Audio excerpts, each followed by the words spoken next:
The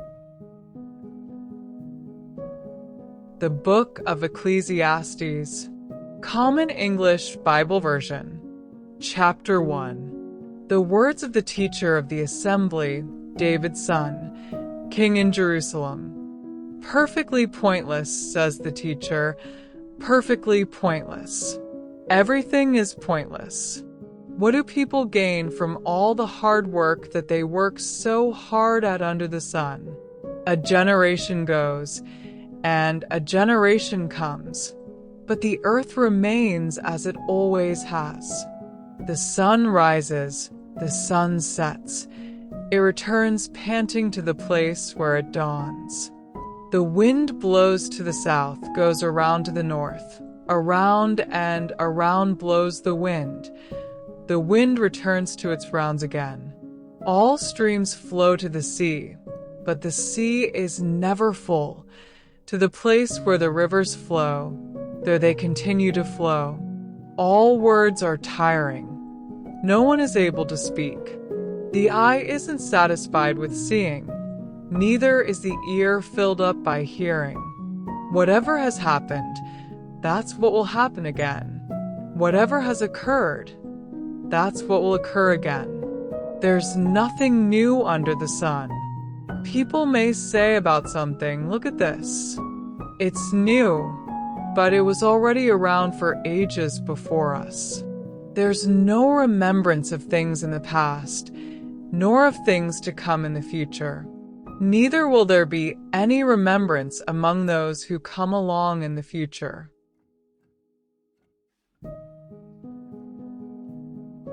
The Teacher's Quest. I am the teacher. I was king over Israel in Jerusalem. I applied my mind to investigate and to explore by wisdom all that happens under heaven. It's an unhappy obsession that God has given to human beings. When I observed all that happens under the sun, I realized that everything is pointless, a chasing after wind. What's crooked can't be straightened. What isn't there can't be counted. I said to myself, look here, I have grown much wiser than any who ruled over Jerusalem before me. My mind has absorbed great wisdom and knowledge. But when I set my mind to understand wisdom, and also to understand madness and folly, I realized that this too was just wind chasing. Remember, in much wisdom is much aggravation. The more knowledge, the more pain.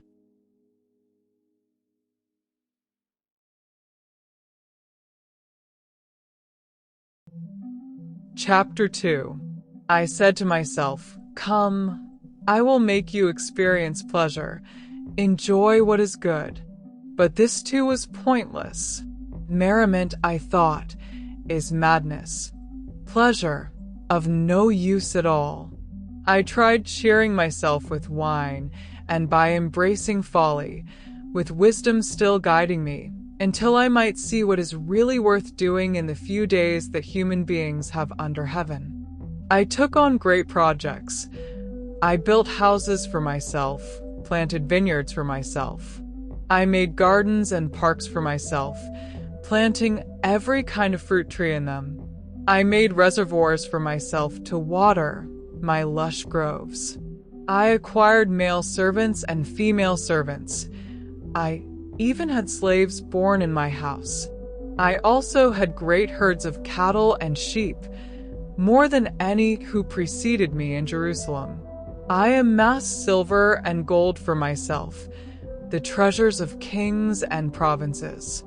I acquired male and female singers for myself, along with every human luxury, treasure chests galore. So I became far greater than all who preceded me in Jerusalem. Moreover, my wisdom stood by me. I refrained from nothing that my eyes desired. I refused my heart no pleasure. Indeed, my heart found pleasure from the results of my hard work. That was the reward from all my hard work. But when I surveyed all that my hands had done, and what I had worked so hard to achieve, I realized that it was pointless, a chasing after wind.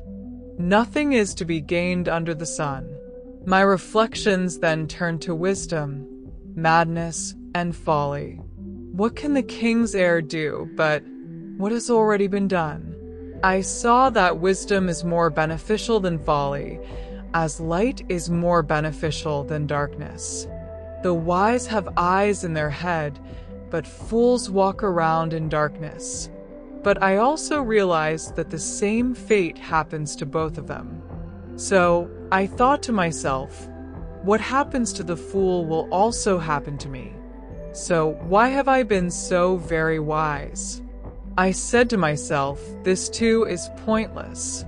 There is no eternal memory of the wise any more than the foolish, because everyone is forgotten before long. How can the wise die just like the fool? So I hated life because the things that happen under the sun were troublesome to me. Definitely, everything is pointless, just wind chasing. I hated the things I worked so hard for here under the sun, because I will have to leave them to someone who comes after me. And who knows whether that one will be wise or foolish. Either way, that person will have control over the results of all my hard work and wisdom here under the sun. That too is pointless. I then gave myself up to despair as I thought about all my laborious hard work under the sun.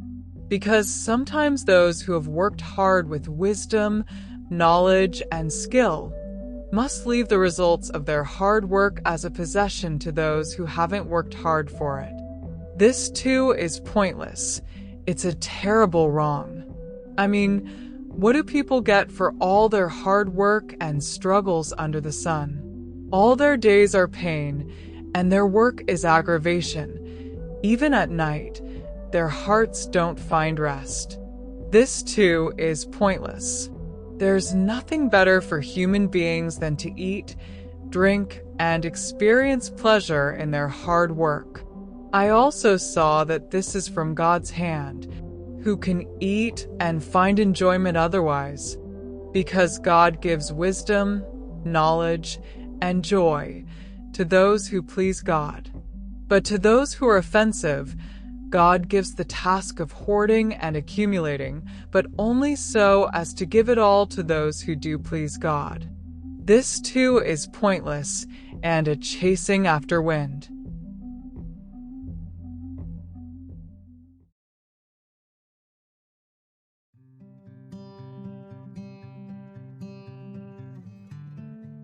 Ecclesiastes 3. A season for everything. There's a season for everything and a time for every matter under the heavens.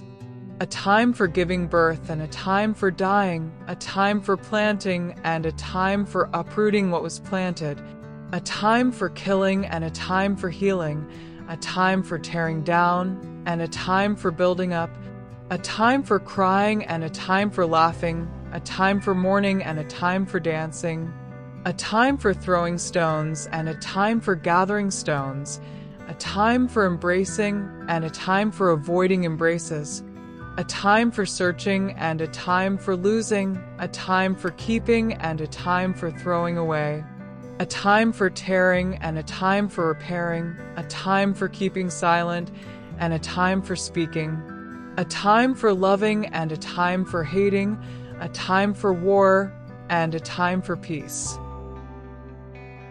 Hard work. What do workers gain from all their hard work? I have observed the task that God has given human beings. God has made everything fitting in its time, but has also placed eternity in their hearts, without enabling them to discover what God has done from beginning to end.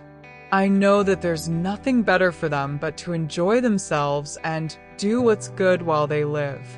Moreover, this is the gift of God, that all people should eat, drink, and enjoy the results of their hard work. I know that whatever God does will last forever. It's impossible to add to it or take away from it. God has done this so that people are reverent before Him. Whatever happens has already happened, and whatever will happen has already happened before. And God looks after what is driven away. Enjoy what you do now. I saw something else under the sun. In the place of justice, there was wickedness, and in the place of what was right, there was wickedness again. I thought to myself, God will judge both righteous and wicked people, because there's a time for every matter and every deed. I also thought, where human beings are concerned, God tests them to show them that they are but animals, because human beings and animals share the same fate. One dies just like the other. Both have the same life breath. Humans are no better off than animals because everything is pointless. All go to the same place. All are from the dust. All return to the dust. Who knows if a human being's life breath rises upward while an animal's life breath descends into the earth? So I perceived that there is nothing better for human beings but to enjoy what they do, because that's what they're allotted in life. Who really is able to see what will happen in the future?